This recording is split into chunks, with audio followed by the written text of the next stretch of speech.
Lawatan yang diatur oleh Kementerian Sumber-Sumber Utama dan Pelancongan bagi ahli-ahli Majlis Mesyuarat Negara ke beberapa lokasi tapak-tapak perusahaan pertanian di negara ini berakhir dengan sesi maklum balas. Hadir Yang Berhormat Datuk Seri Setia Awang Haji Ali bin Apong, Menteri Sumber-Sumber Utama dan Pelancongan. Sesi maklum balas bertujuan mendapatkan ulasan, pandangan serta jua cadangan pembaikan daripada ahli-ahli Majlis Mesyuarat Negara mengenai perkembangan industri pertanian, perikanan, perhutanan dan pelancongan di negara ini.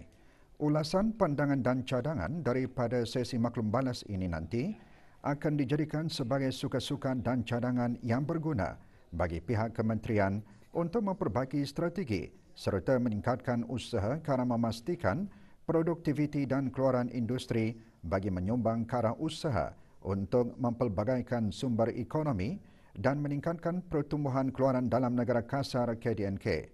Juga hadir Setia Usaha Tetam dan timbalan-timbalan Setia Usaha Tetam dari kementerian dan jabatan-jabatan di bawahnya.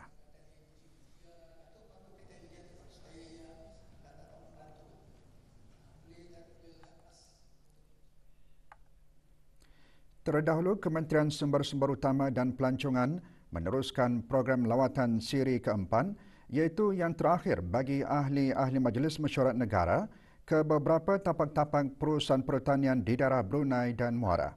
Lawatan seumpamanya merupakan lanjutan daripada beberapa siri lawatan yang diatur oleh Kementerian Sumber-Sumber Utama dan Pelancongan pada 20, 25 dan 27 Januari lalu.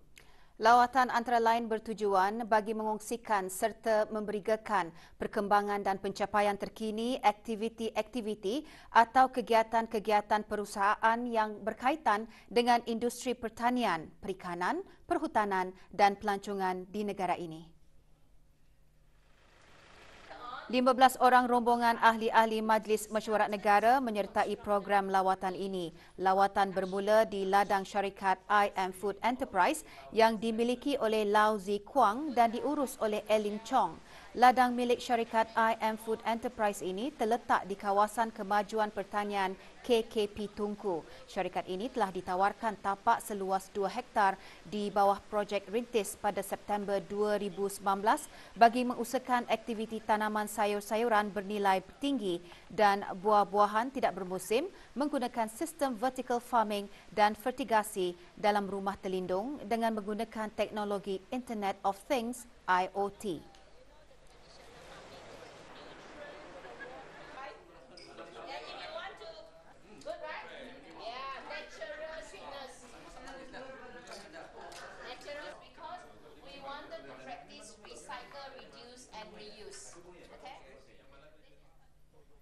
Rombongan ahli-ahli Majlis Mesyuarat Negara meneruskan sesi lawatan ke ladang milik syarikat Hua Ho Agricultural Farm yang terletak di kawasan kemajuan pertanian Si Bongkok, Kampung Parit Masin yang dimiliki dan diurus oleh Lau Hau Tech.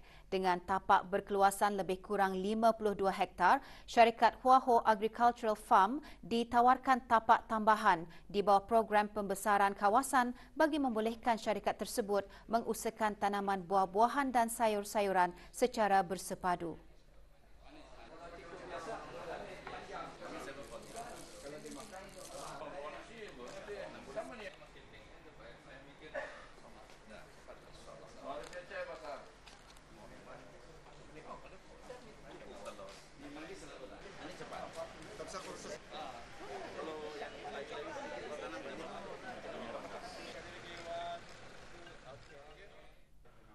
Rombongan ahli-ahli Majlis Mesyuarat Negara seterusnya melawat ke tapak DARE Kuala Lurah iaitu projek pemprosesan bahan sisa buangan ladang ternakan menjadi baja organik yang dikendalikan oleh syarikat CIC Environmental Services Sdn Bhd.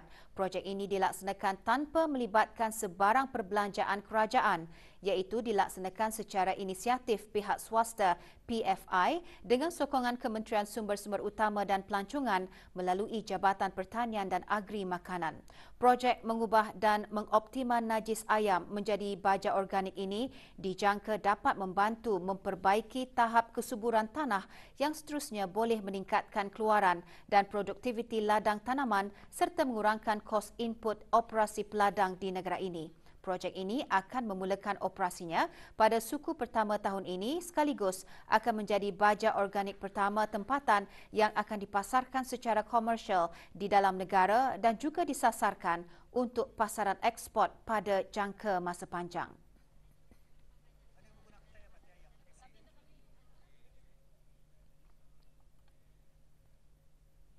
Lebih 60 pelajar mendaftar di Sekolah Antarabangsa EML yang baru berdaftar di bawah Jabatan Sekolah Swasta dengan menawarkan pembelajaran tadika 1 hingga 3 bagi kanak-kanak berumur antara 3 tahun hingga 6 tahun. Sekolah tersebut juga menerima pelajar dari kalangan anak-anak berkeperluan khas. Majlis pembukaan rasmi berlangsung pagi tadi di sekolah berkenaan. Perasmian pembukaan sekolah berkenaan disempurnakan oleh Yang Berhormat Datuk Seri Setia Dr. Haji Muhammad Isham bin Haji Jaafar, Menteri Kesihatan. Terletak di Kampung Sungai Hancing, Sekolah Antarabangsa EML mula beroperasi pada September tahun lalu. Sekolah ini memfokuskan kepada penyediaan persekitaran pembelajaran yang menggabungkan aktiviti pembelajaran dalam dan luar kelas dengan menyelitkan pelbagai aktiviti permainan. Juga hadir Awang Haji Maswadi bin Haji Mohsin dan Dr. Haji Zulaidi bin Haji Abdul Latif, Timbalan Setia Usaha Tetap di Kementerian Kesihatan.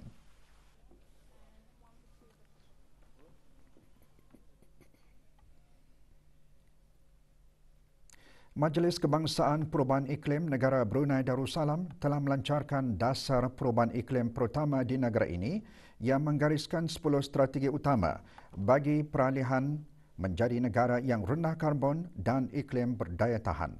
Perkara tersebut ditekankan oleh Menteri Pembangunan semasa Majlis Penanaman Pokok sempena pelancaran protokol hijau pagi tadi di tapak peranginan berdekatan Jambatan Sultan Haji Omar Ali Saifuddin, Bandar Seri Begawan. Menurut Yang Berhormat Datuk Seri Setia Jurutera Awang Haji Suhaimi bin Haji Ghaffar lagi, negara Brunei Darussalam juga mengakhiri tahun lalu dengan mengemukakan ikrar antarabangsa bagi mengurangkan 20% pengeluaran gas rumah hijau dari paras business as usual menjelang 2030 di bawah Perjanjian Paris. Protokol hijau or the Green Protocol is a guideline for the government sector to implement the Brunei Darussalam National Climate Change Policy. It outlines areas with green practice opportunities in our daily operations, such as energy and water consumption, waste management, and paper use. It further steers green practice for organizing national events and handling of compromised trees from government projects. The highlights of the Protocol Hijau include making government premises as a free plastic bottle zone and for all the ministries to plant trees throughout the year towards a total of 26,000 trees by the end of 2021. Pelancaran protokol hijau disempurnakan oleh Menteri Pembangunan dan Yang Berhormat Datuk Seri Setia Dr. Awang Haji Matsuni bin Haji Muhammad Hussein, Menteri Tenaga sebagai pengerusi bersama BNCC. Acara diteruskan dengan penanaman pokok oleh Menteri-Menteri Kabinet, Timbalan-Timbalan Menteri, Pesuruhjaya Tinggi, Setiausaha Tetap dan Timbalan Setiausaha Tetap. Juga hadir ahli-ahli Majlis Mesyuarat Negara.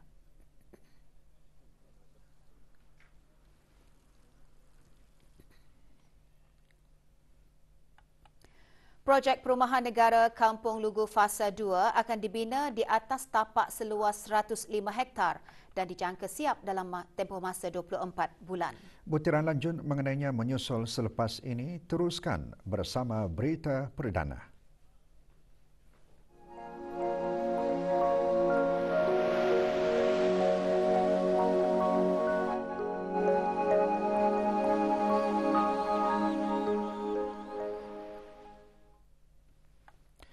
Penandatanganan kontrak bagi projek rancangan Perumahan Negara Kampung Lugu Fasa 2 diadakan pagi tadi antara Jabatan Kemajuan Perumahan, Kementerian Pembangunan dengan syarikat Sui Sendirian Berhad sebagai kontraktor yang dilantik. Majlis penandatanganan yang berlangsung di Dewan Bertabur Kementerian Pembangunan itu disaksikan oleh Yang Berhormat Datuk Seri Setia Jurutera Awang Haji Suhaimi bin Haji Ghaffar, Menteri Pembangunan. Dengan harga lebih RM108 juta, projek perumahan negara Kampung Lugu Fasa 2 akan menyediakan 1,000 buah rumah dan dijangka siap dalam tempoh 24 bulan. Menandatangani kontrak bagi projek rancangan perumahan negara Kampung Lugu Fasa 2 bagi pihak Jabatan Kemajuan Perumahan ialah pemangku pengarah kemajuan perumahan Awang Haji Syaharuddin Khairul bin Haji Anwar.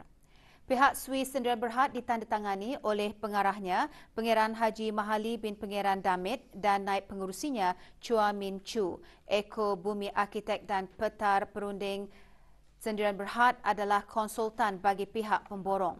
Juga ditandatangani adalah kontrak antara Jabatan Kemajuan Perumahan dan designer warranty. Menandatangani mewakili pihak Eko Bumi Arkitek ialah Yang Berhormat Fellow Dr. Arkitek Siti Rozai Mirianti binti Datuk Seri Laila Jasa Haji Abdul Rahman dan Nur Syazana Syamimi binti Haji Zamain. Dan Petar Perunding Sendirian Berhad diwakili oleh Jurutera Pangeran Zul Hazmi bin Pangeran Haji Yassin dan Jurutera Yu Son Tek.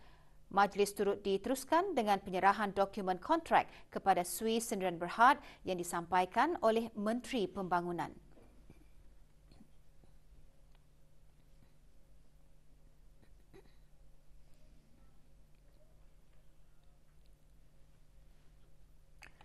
...57 pegawai dan kaki tangan Kementerian Tenaga dan jabatan-jabatan di bawahnya yang telah menamatkan perkhidmatan diraikan dalam majlis penghargaan.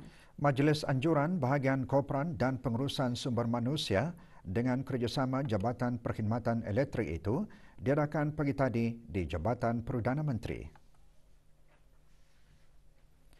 Penyampaian sijil dan cenderahati disempurnakan oleh Yang Berhormat Datuk Seri Setia Dr. Haji Matsuni bin Haji Muhammad Hussein, Menteri Tenaga.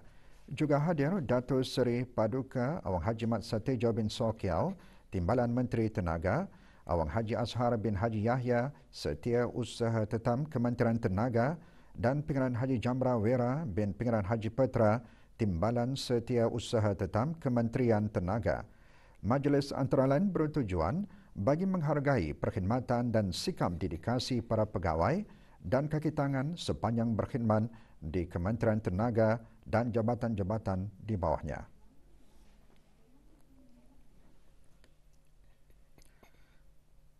Bersempena dengan 20 tahun penubuhannya, Pusat Ehsan Al-Amirah Al-Hajah Mariam melancarkan majalah tahunan 2020 semasa Majlis Hari Apresiasi Pusat Ehsan Al-Amirah Al-Hajah Mariam. Terdahulu, majlis dimulakan dengan bacaan surah Al-Fatihah bagi almarhum Dulian Teraman Mulia Paduka Seri Pangeran Muda Haji Abdul Azim, Ibni Kebawah Dulian Maha Mulia Paduka Seri Baginda Sultan Haji Hassan Al-Bolkiah Muizzadin Wad Daulah.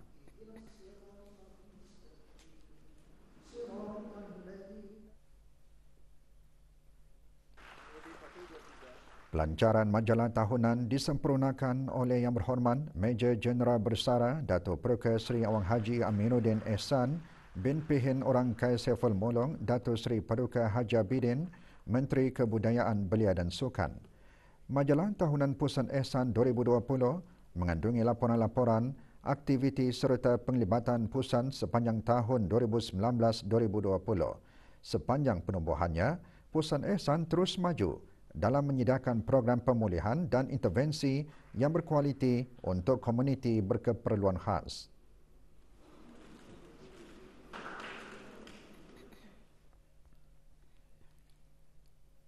Walaupun sepanjang tahun 2020 negara Brunei Darussalam mengalami pandemik COVID-19, namun warga Mahkamah Syariah masih dapat meneruskan kerja dan tugas masing-masing mengikut garis pandu yang telah ditetapkan dan ia tidak menjejaskan perkhidmatan dan urusan orang ramai yang berurusan dengan Mahkamah Syariah. Berucap semasa Majlis Perhimpunan Tahunan Mahkamah Syariah tahun 2021 pagi tadi, Yang Amat Arif Pihin Orang Kaya Paduka Seri Utama, Datuk Paduka Seri Setia Awang Haji Salim bin Awang Haji Besar, Ketua Hakim Syar'i berkata, sambutan kepada usaha yang telah dilaksanakan oleh pihak pengurusan Mahkamah Syariah dalam urusan pernikahan adalah sangat menggalakkan kerana majoriti berpendapat ianya lebih menyenangkan dan menjimatkan perbelanjaan masing-masing, terutama dalam keadaan pandemik yang menjejaskan pendapatan dan perekonomian mereka. Dalam hubungan ini, bagi memberikan kemudahan kepada pasangan-pasangan yang memerlukan dan ingin bernikah dengan cara yang benar-benar sederhana, saya menyarankan kepada pihak pengurusan perkahwinan Mahkamah Syariah agar mempertimbangkan juga permohonan-permohonan pasangan-pasangan tertentu untuk bernikah di pejabat Mahkamah Syariah dengan mengikut prosedur dan peraturan yang bersesuaian bagi tujuan tersebut.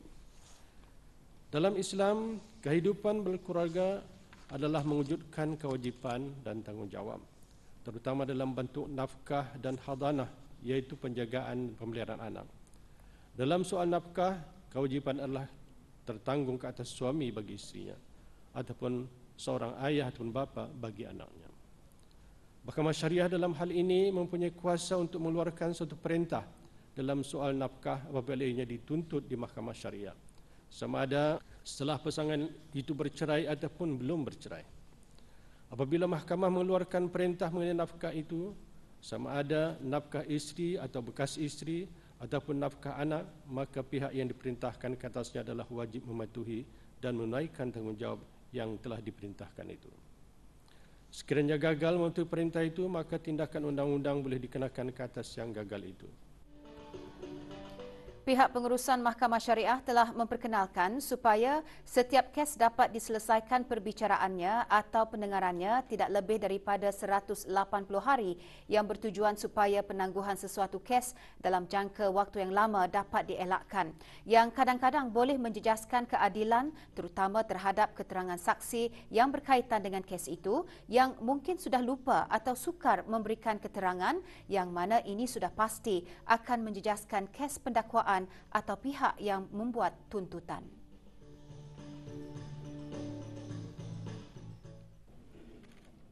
Majlis juga diselajurkan dengan penyampaian penghargaan kepada pegawai dan kaki tangan Mahkamah Syariah yang berpindah serta penyampaian anugerah penghargaan perkhidmatan kepada kaki tangan Mahkamah Syariah yang telah berkhidmat dengan cemerlang sepanjang tahun 2020 dan penyampaian penghargaan khas kepada Dayangku Nur Kristina binti Pangeran Hasanan daripada Wedding Loka yang sedang dengan sukarela menyediakan set pelaminan perkahwinan secara percuma di pejabat Mahkamah Syariah Daerah Brunei dan Muara bagi majlis pernikahan orang awam yang diadakan di Mahkamah Syariah sepanjang tempoh pandemik COVID-19.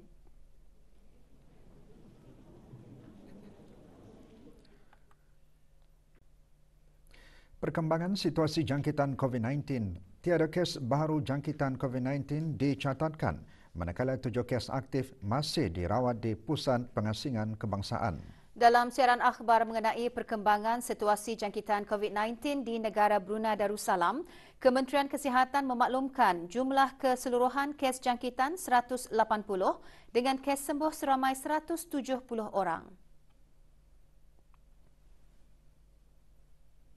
Kes terakhir jangkitan tempatan COVID-19 dilaporkan pada 6 Mei lalu, manakala jumlah kes import sejak kes jangkitan terakhir tempatan dilaporkan sebanyak 39 kes. 534 orang sedang menjalani pengasingan diri mandatori, manakala 12,214 orang menamatkan pengasingan diri mandatori sejak Mac 2020. Sementara itu, 360 sampel ujian virus SARS-CoV-2 telah dilaksanakan dalam tempoh 24 jam, menjadikan jumlah keseluruhan ujian makmal yang dijalankan sejak Januari 2020, 91,574 ujian. Maklumat lanjut dan perkembangan terkini, layari laman sesawang Kementerian Kesihatan dan talian Kesihatan 148.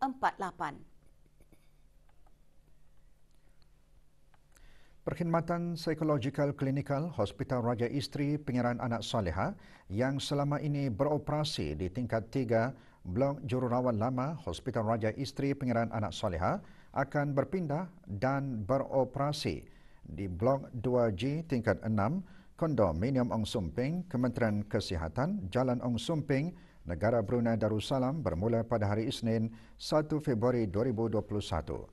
Perkhidmatan psikologi klinikal adalah satu perkhidmatan yang memberikan pelbagai perkhidmatan psikologi oleh ahli psikologi klinikal dan ahli psikologi yang berdaftar dan bertauliah. Perkhidmatan ini menerima rujukan daripada hospital dan klinik kerajaan dan swasta. Perkhidmatan ini menyediakan penilaian psikologi dan intervensi dari perspektif psikologi klinikal untuk kanak-kanak dan orang dewasa. Untuk maklumat lanjut, orang ramai boleh menghubungi perkhidmatan psikologi klinikal di talian 721-2697.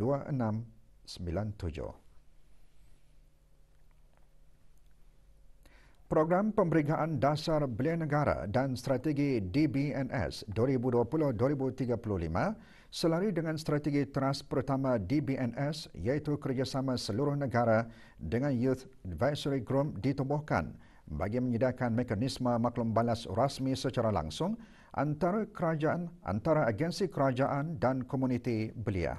Yang berhormat Dayang Khairunisa binti Haji Ashari, Ahli Majlis Mesyuarat Negara selaku pengerusi DBNS Youth Advisory Group ketika ditemubual oleh RTB semasa program pemberigaan tersebut menjelaskan mengenai peluang-peluang untuk para belia peroleh sama ada dari segi pendidikan, pekerjaan, latihan, bengkel, kemasyarakatan dan sebagainya.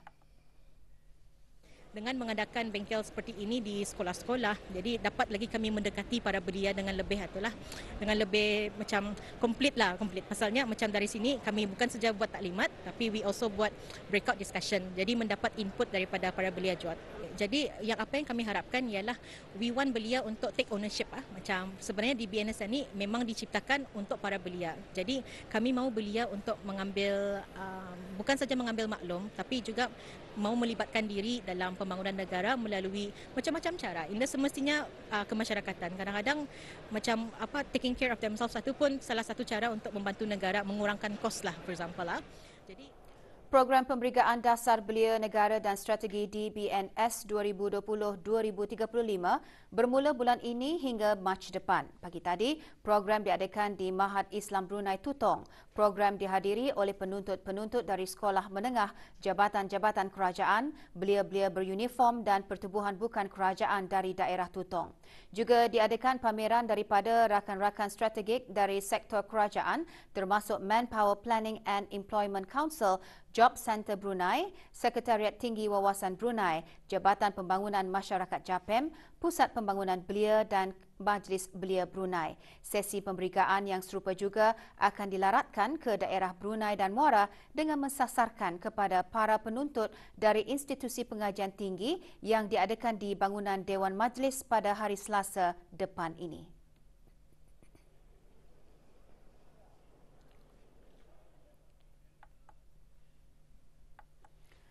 Sempena memperingati penubuhan Masjid Kampung Lubuk Pulau daerah Tutong yang ke-25 tahun, semalam diadakan majlis doa kesyukuran sempena Jubli Perak Masjid berkenaan. Hadir yang berhormat Awang Haji Abdul Wahab bin Apong, Ahli Majlis Mesyuarat Negara. Majlis dimulakan dengan khatam Al-Quran, diikuti dengan bacaan tahlil dan doa arwah. Majlis diselajurkan dengan penyampaian cenderamata kenang-kenangan kepada imam-imam, bilal-bilal dan pemangku bilal yang pernah bertugas di masjid tersebut sejak tahun 1996.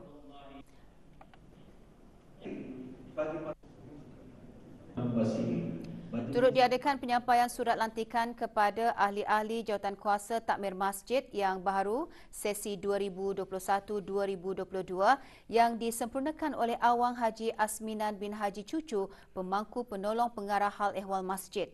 Majlis antara lain bertujuan untuk mengeratkan hubungan silaturahim dalam kalangan penduduk di samping mengenang jasa mereka dalam pembinaan awal masjid berkenaan. Seterusnya,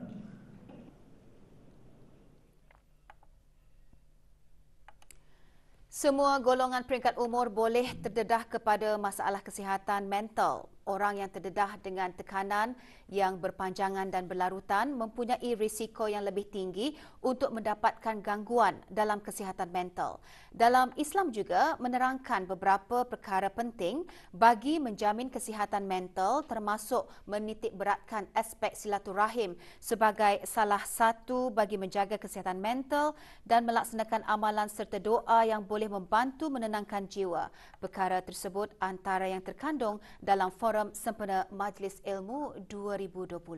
Forum dan pameran Sempena Majlis Ilmu 2020 yang diadakan pagi tadi di Masjid Rancangan Perumahan Negara Kampung Ratai, daerah Temburong itu diungkayahkan bersama oleh Kementerian Kesihatan, Kementerian Hal Ehwal Ugama, Universiti Islam Sultan Sharif Ali dan Kolej Universiti Perguruan Ugama Seri Begawan di bawah jawatan kuasa kerja acara sampingan bagi sambutan Majlis Ilmu 2020. Hadirin yang berhormat, Awang Haji Imran bin Haji Sabtu, Ahli Majlis Mesyuarat Negara. Dengan tajuk Mental QA, forum turut menghuraikan faktor psikologikal, keluarga, personaliti, gaya hidup yang kurang sihat dan menggunakan barang terlarang seperti dadah dijelaskan sebagai penyumbang kepada masalah kesihatan mental. Forum antara lain bertujuan bagi membincangkan mengenai faktor yang mempengaruhi kesihatan mental, stigma yang berlaku dalam kalangan masyarakat berkaitan kesihatan mental, kepentingan bagi menjaga kesihatan mental dalam kehidupan sekarang dan penjagaan kesihatan mental. Forum seterusnya akan diadakan di Dewan Persidangan Kuala Blain pada hari Selasa 2 Februari 2021 bermula pukul 9 pagi. Bagi maklumat lanjut mengenai acara-acara dan aktiviti-aktiviti yang akan diadakan Sempena Majlis Ilmu 2020, layari laman sesawang www.majlisilmu.gov.bn atau media sosial rasmi Majlis Ilmu 2020 di Instagram @mi.brunei2020 dan Facebook Majlis Ilmu 2020.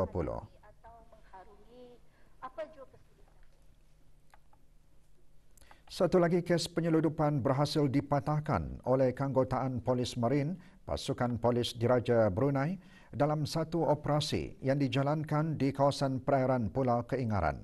Dalam kejadian itu, pihak polis telah mengesan sebuah perahu berwarna hitam tanpa memasang lampu yang syarat dengan muatan kotak-kotak yang mencurigakan. Pihak polis terus bertindak mengejar perahu tersebut dan menemukan perahu tersebut terdampar ke pendaratan di kawasan darat Kampung Pengkalan, Sibaba. Hasil pemeriksaan, pihak polis menemukan 1,800 karton rokok dan lebih 1,600 tin serta 60 botol minuman keras pelbagai jenama di dalam perahu. Barang rampasan dan perahu dibawa ke Pengkalan Polis Marin sebelum diserahkan ke Jabatan Kastam dan Ekses Diraja JKED untuk tindakan selanjutnya. 11 buah syarikat dan 2 individu dikenakan denda kompaun atas kesalahan di bawah Akta Kesalahan-Kesalahan Kecil Penggal 30 Bab 12-1 oleh Bahagian Perlesenan dan Penguatkuasaan Jabatan Daerah Brunei dan Muara di sepanjang bulan Januari 2021 hasil daripada pemantauan dan operasi yang telah dijalankan. Jabatan Daerah Brunei dan Muara Bahagian Perlesenan dan Penguatkuasaan dalam siaran akhbarnya menyatakan kesalahan yang telah didapati seperti membuang dan melonggokkan sampah sarap perniagaan dan domestik di tempat kawasan awam serta melonggokkan besi-besi buruk, kayu dan serpihan kaca di kawasan bukan tempat pembuangan sampah tanpa kebenaran yang sah.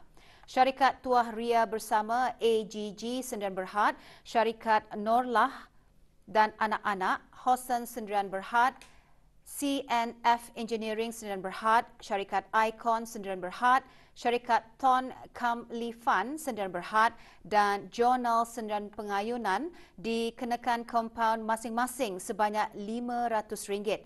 Sementara Musofa Enterprise, Syarikat Mahyus, Syarikat JBR Cool Ever Sendirian Berhad dan Hufaiz Nice, Company Sendirian Berhad masing-masing dikenakan RM200, manakala Lau Bong Sun dikenakan kompaun RM100. Sehubungan itu, Orang ramai disaran agar sentiasa menjaga kebersihan alam sekitar, khususnya di kawasan premis-premis perniagaan dan juga kawasan awam dengan tidak membuang, melonggokkan atau meninggalkan apa jua jenis sampah sarap di tempat yang bukan dibenarkan. Jika sabit kesalahan, denda tidak melebihi RM1,000 bagi kesalahan pertama dan denda tidak melebihi RM3,000 bagi kesalahan seterusnya dan penjara tidak melebihi 3 bulan. Sebarang aduan mengenai kesalahan pembuangan sampah yang tidak teratur, hubungi talian 2381581 bahagian pelesenan dan penguatkuasaan Jabatan Daerah Brunei dan Muara. Sementara itu, bahagian penguatkuasaan Jabatan Bandaran Kuala Belait dan Suria mengenakan denda kompaun sejumlah RM200 ke atas sebuah syarikat swasta kerana membuang sampah di tempat awam. Syarikat Borneo United Enterprise Sdn Bhd didapati melakukan kesalahan di bawah Akta Kesalahan-Kesalahan Kecil Bab 12-1-B kerana membuang dan melonggokkan ranting-ranting dan kayu-kayu di luar kawasan pagar Hospital Suri Sri Begawan, Kuala Belait. Syarikat tersebut telah diberikan tempoh selama 7 hari untuk menjelaskan denda kompaun berkenaan dan jika gagal menjelaskannya, boleh didakwa di mahkamah. Jika sabit kesalahan, boleh didenda sejumlah RM1,000 bagi kesalahan pertama dan kesalahan seterusnya denda RM3,000 dan penjara tidak melebihi 3 bulan.